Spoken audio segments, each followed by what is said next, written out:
So if we're being completely honest here, you probably don't need all of your possessions, because almost everybody has something that they don't truly need, and while having things to call your own is certainly a source of some kind of independence and invokes feelings of pride and success, all of those happy and fuzzy feelings, what happens if you find that your stuff starts to control you? When does possession become a burden instead of a source of pride? You know, when this happens, it might be time to rethink your life and think about simplifying it, and that might be through the means of financial minimalism. Hello there, people of the interwebs. Today we're going to discuss financial minimalism and how it could change your life for the better. Some have heard about it, some haven't, but now you have, so stay tuned until the end of the video to learn more about it. Alright, let's get cracking. Nowadays, many aspects of life are celebrated, including the ability to juggle multiple tasks at once, affluence, and a full social calendar, which is not something that I have. To the best of our abilities, as humans who care about making progress in life, we endeavor to live in accordance with societal norms, taking on board the difficulties, demands, expectations, and constraints that this entails. Most of the time, it seems that we're upside down and can't see our way out, yet we keep promising ourselves that we'll find a solution soon enough. Now, this is where procrastination comes in. Complicating matters further are the evils of our century, such as anxiety and depression, which impede our struggle and well-being and in turn slow down the awesome developments of life. And when this pattern becomes tedious, it's time to alter the current trajectory, seek greater order, and enhance the quality of life. Now that's where the ethos of less is more comes in, giving rise to the movement known as minimalism. Despite how obvious it may sound, more people are carrying debt now than ever before. A typical American has 4 credit cards at any given time, and as a matter of fact, it's probably worse now as these debts have reached record highs. Extra bills that previous generations didn't have to worry about have made modern budgeting more challenging. When our folks were young, there was no such thing as the internet or any of the streaming channels like Netflix, Hulu, Amazon Prime, and the like. Now, consider how much money you could put away if you gave up the internet, reduced your phone bill, didn't need a car, or didn't need car insurance. That's assuming, of course, that you can go about your day without them. Many of us can, despite appearances to the contrary, and yeah, there's also the case of people that just can't. But also, don't assume that because you have less stuff that you're a minimalist. You're not a hipster, okay? It doesn't quite work that way. Some people opt for minimalist budgeting strategies on the premise that less is more.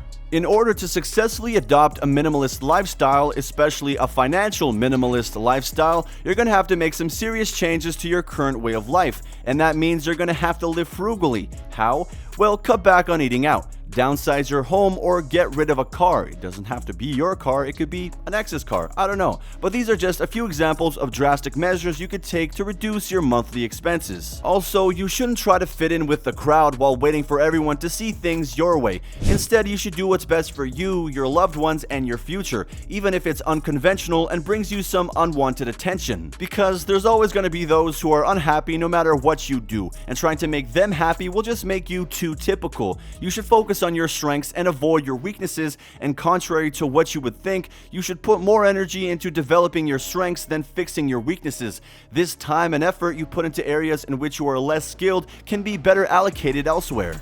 For financial minimalists, the focus is on being present in the moment. You can use that as you start creating a budget and planning for your future finances, and figuring out when and where to invest your money becomes less of a challenge when your priorities become clear. For instance, if you have several loans with varying interest rates, you may find that you need to make some adjustments to the way you manage your finances. Building wealth rather than income is another goal of financial minimalism. It might come as a surprise, but my goal as a financial minimalist is not to increase my income, but rather to amass wealth, to become one of the billionaire folks one day, and I will explain what I mean by that. So it's easy to see how 1 month's worth of wealth can be calculated. If I bring in, let's say, $6,000 per month and spend about $6,000 per month, and I still have $6,000 in the bank, then I have enough money to live off for only 1 month if I just suddenly stopped working and generating money. But if I had various investments and streams of income that would pay me, and I only needed, let's say, $4,000 or $5,000 per month to live on, and I had various investments that paid me the same amount per month, then I would be pretty much wealthy because all of my expenses are covered by those various income streams or investments, and rather than trying to build up huge amounts of money that can slowly be eaten away. Well, I would say that getting out of debt is one method to reduce some financial complexity. Paying off consumer debt is often the first step for many individuals, after which they limit their credit card use to emergencies only, which is pretty smart as well. Getting out of debt allows you to pursue other interests, such as quitting a job you hate or taking a gap year to see the world. I don't know about the first, but I would definitely grab the second option. You'll have more freedom to pursue your passions and pursue opportunities when you don't have to worry about making extra payments every month. Having one's personal finances in order can reduce stress and allow one to undertake more significant life changes, including moving or changing careers. These days, a lot of folk have become enmeshed in a consumerist culture, and on TV it isn't helping because they constantly remind us that a mansion complete with a swimming pool is the key to contentment. Not to mention having an iPhone, electric scooter, or brand name clothing and other stuff that are pretty unimportant. These are all things kids hear their friends talk about when they want to fit in socially. In many cases, it's next to impossible to convince them otherwise, and it's up to us to set the standard for them to follow. When we evaluate ourselves in relation to others, we tend to accumulate more desires than is desirable. Either we discard items before they wear out, or we hoard them like most elderly do in hopes that we'll eventually find a use for them. And to clarify, I'm not saying that it's wrong to acquire good and nice things, so long as you put them to good use. If you don't use it, or if keeping it running costs more than it saves, you're forced to constantly lug it around, fix it, clean it, charge it, and look for it, turning you into slaves. Having no financial stress, or at least very little financial stress after committing to financial minimalism, is one of the largest rewards. While some stress is always inevitable, the kind that pushes us to develop is pretty much crucial. For example, it's best to steer clear of those who are only interested in tearing you down, but it's counterproductive to shut out all criticism, as it's by receiving and responding to constructive criticism that we learn and improve. Just like when you go to the gym, that's a good thing to do, and just like you can't strengthen muscles without first breaking them down, you can't strengthen any aspect of your life without first breaking it down. And while a sense of urgency, some degree of tension, and the encouragement of others can be helpful in getting us out of our comfort zones and onto new ground, too much of a good thing can be quite counterproductive actually.